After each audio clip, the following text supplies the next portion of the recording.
OCO, Nagad. I am Deputy Chief Bryan Warner, and I'm here to welcome you to Jalagi wherever we are.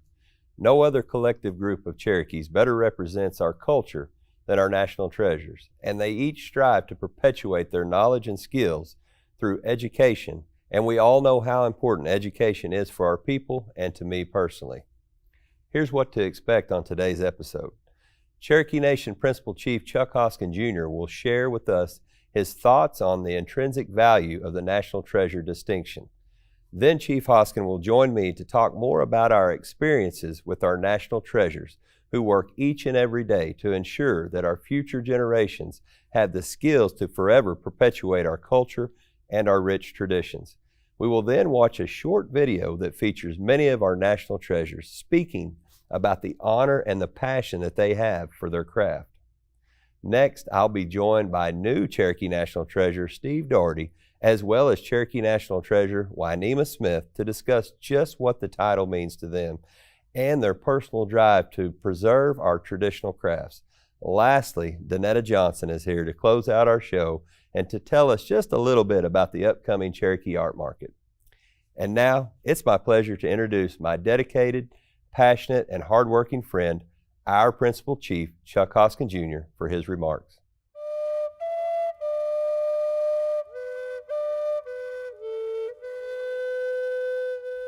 OCO friends and fellow Cherokees, the Cherokee National Treasure Program is a beacon of dedication in the preservation of Cherokee culture and values. Established in 1988, this prestigious accolade honors individuals who've made exceptional contributions to safeguarding and promoting our cherished heritage.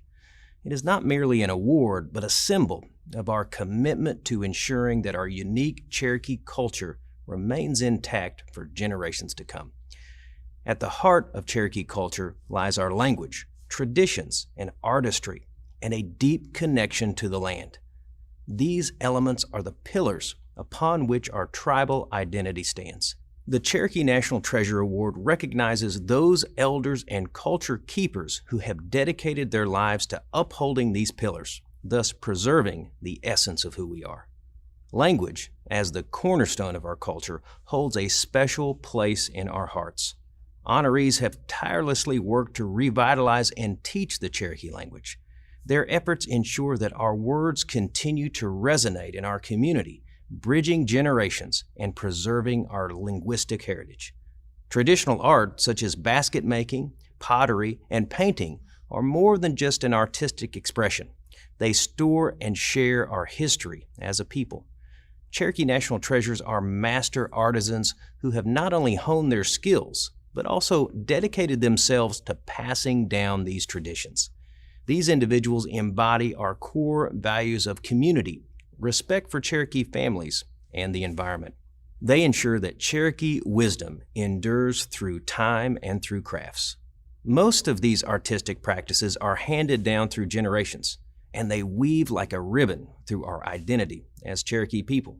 What sets our national treasures apart is not just their skill and knowledge, but their unwavering commitment to pass along their unique gifts through education. Their talents shape the Cherokee Nation today, and they serve as role models for future generations to come. These cultural leaders engage in the preservation and continuation of our traditional practices, ensuring that our Cherokee heritage remains vibrant and alive. These individuals exemplify the values we hold dear as a sovereign people, and it speaks volumes about our tribal government that we honor those who keep our traditional ways alive. Wado. Wado, Chief, and thank you for joining me for a little Q&A on the Cherokee National Treasure Award and our other efforts to preserve traditional Cherokee crafts.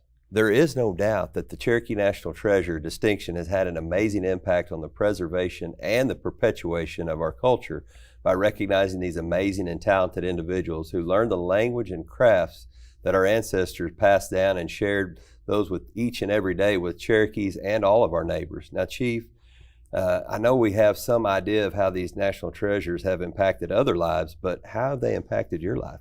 Well, they've impacted me personally by giving me a deeper sense of where we come from in our culture. I mean, if you spend some time around these Cherokee National Treasures, say you go to a booth, which you and I do frequently, and say hi to them, you learn something new just by talking to them. Maybe you learn something new about how baskets were weaved traditionally, or you hang out with Tommy Wildcat and you hear about how he was raised and how he learned to take river cane and turn it into beautiful flutes and share that. And so that impacts me personally because it deepens my own understanding. But here's the other thing it does. I get to see the impact, I get to witness the impact that they have on a lot of other people. It could be little kids who might want to grow up to be the next Cherokee National Treasure. Often it's non-Indian folks who are interested in our culture, and I see them experience something like I experienced, which is they start to get a deeper sense of our culture. And when I think about what really is a relatively small number of people that hold this distinction and the power that they have to spread this knowledge, I mean, it just gets me right in my heart. It makes me feel proud to be Cherokee. Oh, I couldn't agree more, Chief. And it's so important, as you stated, not only are they sharing this with Cherokees, but they're sharing this with non-Cherokees out there alike who had sparked that passion. And you and I talk often about that understanding. But now when you're looking at these national treasures, they cover a spectrum of skills, disciplines, whether it's bow making, flint knapping, basketry, loom weaving, turtle shell shaker construction, clothing, food, language, so many others. I know that you are especially proud that we have many Cherokee language speakers who are national treasures. So tell me more and tell the rest of the world more of why that means so much to you. Well, language preservation, and not just preservation, we really like to talk about revitalization, is an important part of the work that you and I do. And we support so many talented people that are really revitalizing this language. But when you have somebody who commits their lives to expressing things in the language, sometimes it's in art form, sometimes it's working directly in the language itself, you realize that we've got so many reasons to be optimistic. I mean, at times it does feel discouraging when you think about that we have 2,000 fluent speakers left of a tribe of 460,000 citizens. But when you spend some time with these national treasures who work in the language, or even those who don't work directly in the language, but incorporate syllabary, let's say, into some pottery, that tells you that we're moving in the right direction. We're going to revitalize this language, and we've got all of the capacity that we need to do it. And it's really symbolized in these national treasures, I think. Well, I agree. And Chief, we've all seen and we all feel your passion. I, for one, have gotten to see it firsthand working alongside of you. And if we stand behind the nation's effort in saving this language, we know that education is a very important piece. It's important to me, it's important to our nation. I know it's important to you. The National Treasure honor isn't just bestowed on everyone who is great at traditional crafts or skill, but it distinguishes the teachers, so those that are motivated to perpetuate a particular part of our culture or just to ensure that our future generations learn that language or that craft. Those people are very near and dear to my heart. So do you have any thoughts on the importance of these cultural teachings and as we move forward? It's the most important and I think distinctive aspect of the Cherokee National Treasure program. I mean, you put it best. It's not just that these folks are the best in their craft among Cherokee citizens. That would be worthy of honor. But what really struck me when I first learned about this program, and I think it was Chief Mankiller's vision, is we want to honor people who not only commit themselves to creating beautiful art, perpetuating our art forms by their creations, but sharing that with people. And invariably, the people that they're sharing this with are young people. I saw my daughter getting some lessons in how to weave on a loom. And when you see that in your own kids, you realize there's a lot of kids out there that are paying attention, that are watching. And if they have these revered Cherokee National Treasures, they can take them by the hand and say, this is how you do this. This is how, if you're Jane Austen, this is how you make amazing clay pots. Mm-hmm. Tommy Wildcat, he'll take you out to the cane field and show you how to cut that cane and turn it into a flute. Any number of these folks that hold this distinction really capture the imagination, particularly of young people. That is really at the core of why we honor them. And if we just leverage all of that into educating this generation coming up, we're going to see Cherokee lifeways and art forms really, I think, explode across this population. And that always makes me optimistic, because what I worry about, Deputy, is that generations from now, we may be doing a lot of things exceedingly well. Housing, healthcare, education, those are all important. Will we still have what it means to be Cherokee? If you spend some time with these Cherokee National Treasures, you know we will, because they're teaching it. They're ensuring that this generation coming up is going to continue it. Well, no, Chief, you really hit on a good point too, talking about your daughter. And I know when we've been at large, my youngest son has, Noel Grayson's kind of took him under his wing, and right. At my house now, there's remnants of blowgun darts and other things everywhere. Right. But that's something that's special. And I think too, I don't know if you noticed this, you may add to this, but as we're learning more about our traditions and learning more about the different designs and the different pieces of art or whatever they're making, do you start to see that in modern day architecture and moving that forward? Chief, we just finished the Durbin Field and Language Center. To me, that's a piece of art. Can you speak on that any? I think it speaks volumes about where the Cherokee people are today in terms of our art, how we celebrate it, how we revere these national treasures. When you go, whether it's to the Durbin Field and Language Center, and you see that inside that building it is full of wonderful art, many of it created by Cherokee National Treasures. As you mentioned, the architecture, you can see elements of our traditions in the architecture. I mean, if somebody comes to town to visit Cherokee Nation, it seems odd at first, but I want them to go see our health center. Mm-hmm. You and I both know that it is itself a work of art, and that you can see elements on the face of the health center that you'd also see, and I've mentioned Jane Ostie, I could mention Councilor Victoria Vasquez, that you see in their pottery, some of those traditional designs. Seeing that in our architecture tells me that we're in the right place in terms of artists driving our architecture, our construction. That's the way it should be, because I think that's a sign of strength of any society, but I think it speaks well of our society. So there's so many places in the Cherokee Nation where you can take visitors or our own citizens and say, this is what it means to be Cherokee, and you can see it in really concrete terms. Oh, I agree, Chief. Well, I want to say that this has been an honor of mine. It's been a great conversation. We have many, but Wado, for your passion, dedication for our language, culture, and our sovereignty. Wado, Deputy. As we discussed, Cherokee National Treasures are our standard bearers when it comes to the preservation and the revitalization of our traditional crafts. Today we have a special video featuring excerpts from several OCO TV pieces that are highlighting those individuals. I think you'll agree that we are lucky to have them. So let's take a look.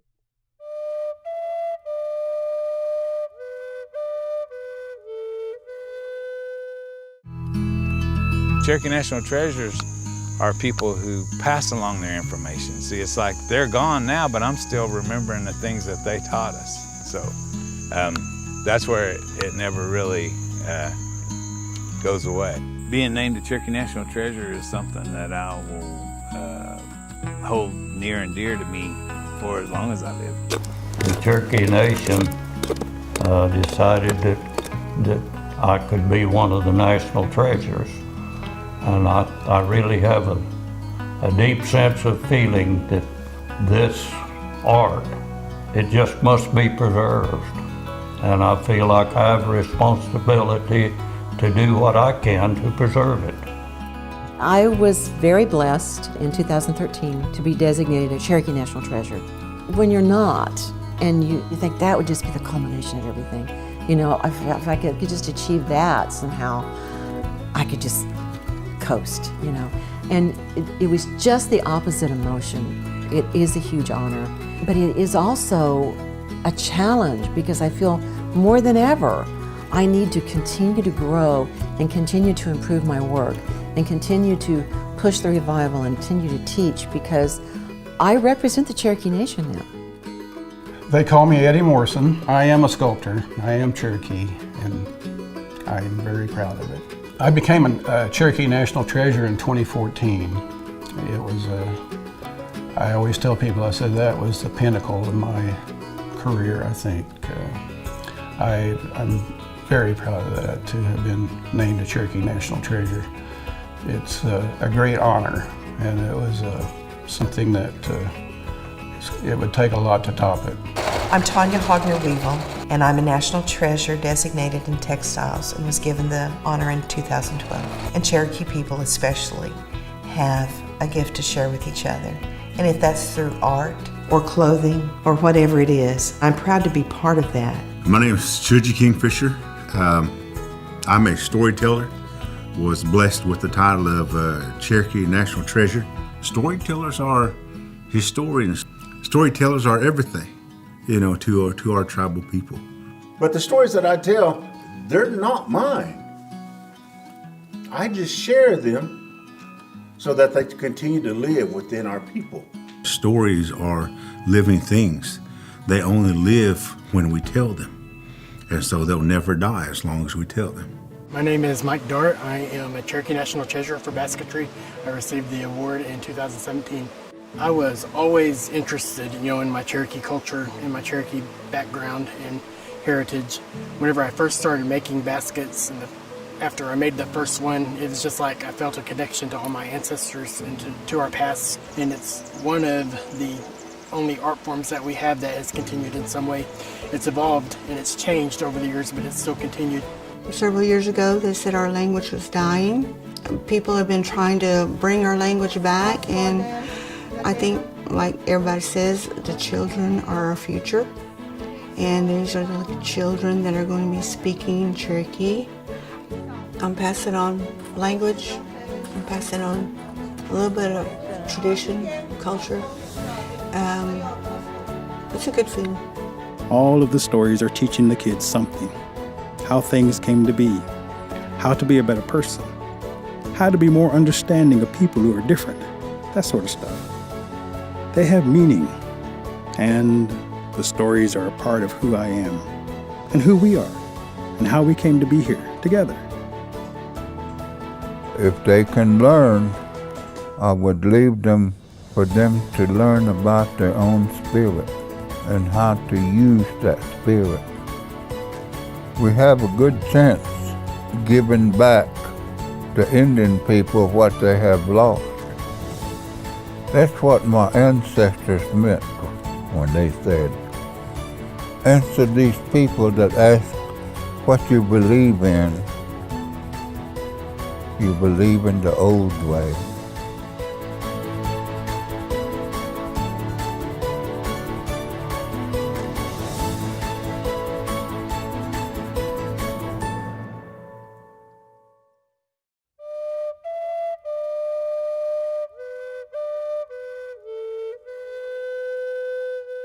Amazing. Thank each of you for your continued efforts to preserve and revitalize our traditions. If you would like to learn more, you can check out their full stories at oco.tv. Joining me now are two of our prestigious Cherokee National Treasures. Steve Daugherty was just inducted just a few weeks ago at Cherokee National Holiday and specializes in traditional weaponry. Our second guest is Weynema Smith, who was just honored last year as one of those Cherokee language teachers Chief and I spoke about earlier. Wadonagad. First of all, congratulations to both of you for being recognized for your considerable contributions to our culture. Now, Ms. Smith, how long have you been teaching the language, and really what motivated you to teach it? It's really even hard to think how far back it's been when I started. I started really young because that was my first language was Cherokee in the home, and I would say from then on, I was teaching it to the youngsters that were around me that was interested in learning it, and I still do. Anywhere they ask me to come, in the community buildings in our community, I go and I teach, set up classes for them. That's excellent. So now looking back many years ago when you started teaching, we understand that it wasn't readily acceptable to speak Cherokee in public as it is today. Tell us if you ever faced any adversity when you began teaching. Not as much, but I guess, was just wanting to wanting them to learn and wanting to hear the language. And so I never thought of it that way. I just got in there and I started teaching it. And they took it up pretty good. Everyone was interested in learning it. And I was happy about that. Well, that's great to hear, Weynema. Appreciate that. Now, Stephen, we always lift up and recognize our fluent speakers. So, Wado to you. So now, you were being honored for bow making. Okay, so please tell us about your journey from a hunter to making bows and arrows in the traditional way, and then how did you get started teaching others? Pretty much as a kid, me and my brother, we would just find any kind of tree, and if it bent, I didn't know nothing about how to make a bow. So basically, if we just found a string, piece of wood, and it bent, we tied a string on it. Anything worked for arrows, and but they call it sun.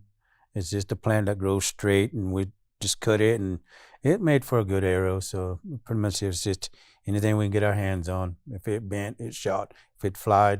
So whatever we got our hands on, it worked. So. Well, that's excellent. So we appreciate that. And Miss Weynema, now what does it mean to be recognized for your role in helping save the Cherokee language? We know that you teach at the grassroots level. That's very valuable to our communities, but I want to know, what does that really mean to you of starting that up and being able to teach our language? It is really meaningful because, like I said, I spoke it as a young child, and I see where so much of it is lost, and they're losing it and forgetting it, and that really does concern me. And I have always really pushed to teach them the language. And I go out in the communities and offer my work to teach them. I don't charge them anything for teaching it. I just want them to learn it and to be able to speak it and keep our language, because my grandparents taught me that if you ever lose your language and you can't speak it, you're not called a Cherokee any longer. That's very heavy, but that's something that's very important. Thank you for that. And earlier I heard both of you speak in Cherokee. That makes my heart feel good just sitting here with both of you today. Now, Stephen, kind of looking back to you, what does it mean to you to be recognized as a national treasure? Being a national treasure is pretty much something that I never thought about. I never thought, I would be.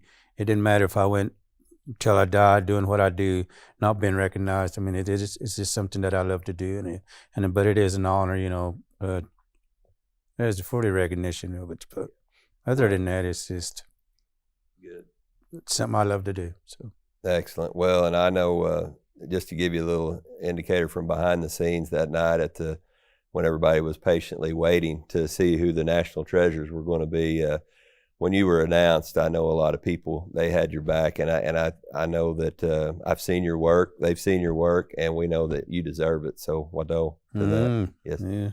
Ms. Smith, you may know that Cherokee Nation is now offering these language classes to the at-large communities throughout the United States. Do you have anything to share that might motivate people to learn and speak Cherokee that live outside our reservation boundaries? Well, the only thing I know is just to keep telling them about our language, and that we will be losing it if we don't teach our young people to speak it in the homes. And we have classes in Cherokee Nation to teach them. And that's the only thing I know that I could be doing is teaching them and telling them that it's important that we keep our language. That is one thing that I really do stress, that I want them to learn the language and how to speak it and be able to teach it. I have a grandson now that's teaching it, which I am so proud of, because he's the only grandchild I have that is interested in it, and that's Zeb Nofar. Yeah. That's very good, and that, that perpetuation throughout these, different generations is very, very important, and we thank you for your efforts. Also, Stephen, thank you. Is there anything that you would have out there to add to our at-large communities that are interested in our traditional weaponry and how they could get involved? Basically, just if you hear of anybody that's willing to teach, pretty much just ask them, I guess, and if they are willing to come out. A lot of times, we have to go out, dig up, pull up, cut our own material, and a lot of things that we get, like boat arc, black locust, it's certain times of the year that you have to go out and gather. So pretty much you have to basically have it in stock. So if you want to give a class, you got to have it in stock. And, you can make a bow in the green state, but as soon as that wood starts to dry out, it's just going to take the form that it was in its pretty much before you dried it out. So you have to have the material.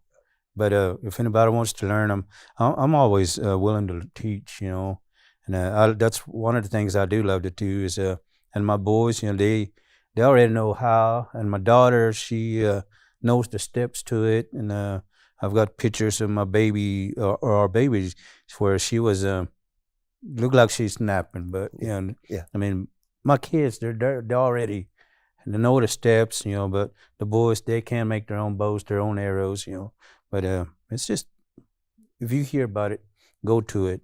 A lot of times, they'll charge, but that's the material that they're going to get to take home. So that's basically what you're doing, is buying that material off of the person that's teaching it. So, because like I said, you have to go out and gather whatever you're going to be teaching with. So, making arrows, river cane, you still have to go gather. So, but I love to teach.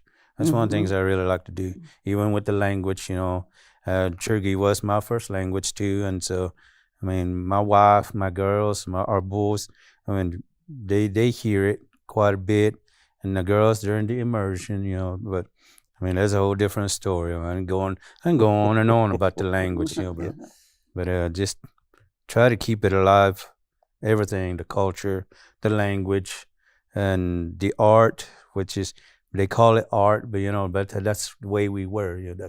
That's what I'd like to keep going, is teaching, and so that everybody, not just me or the boys or the girls, but anybody that wants to learn, I'd like to teach.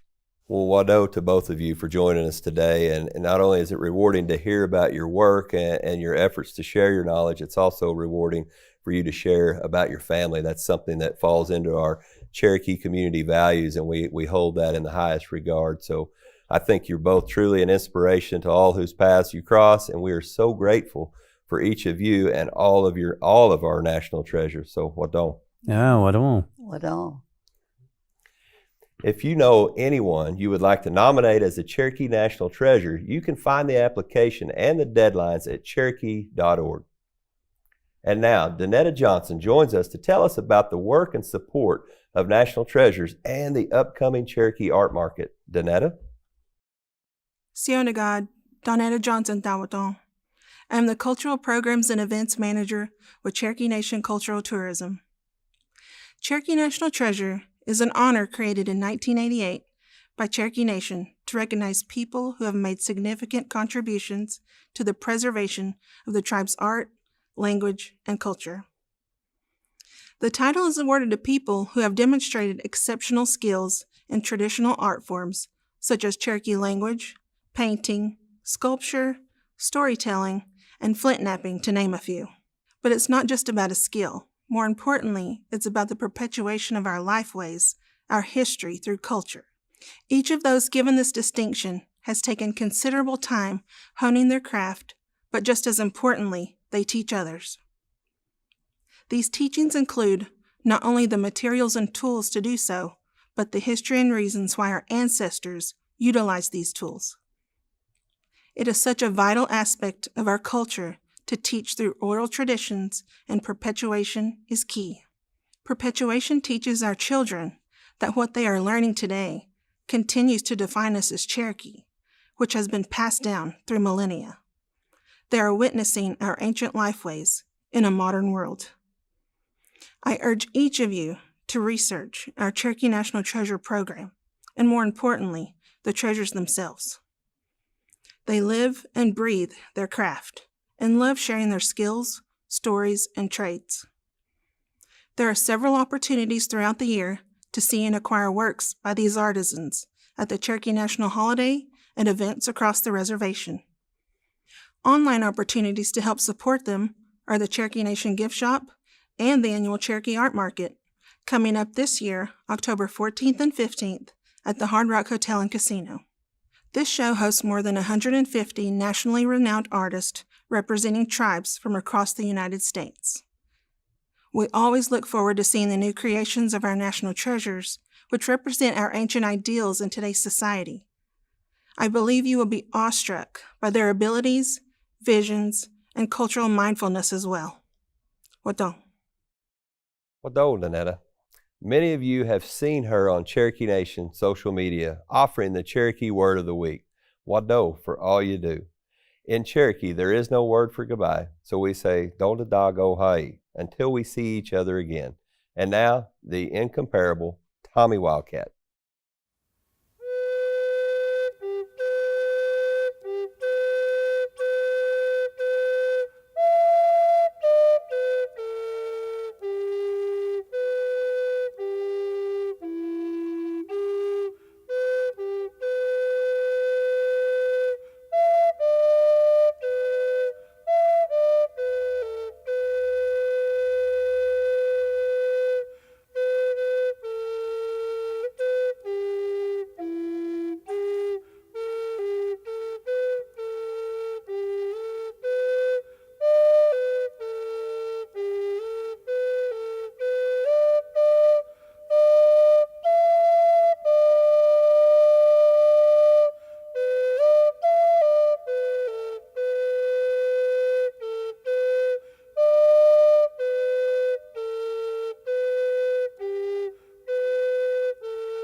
Hawa, do dago hai and God and Nijilagi.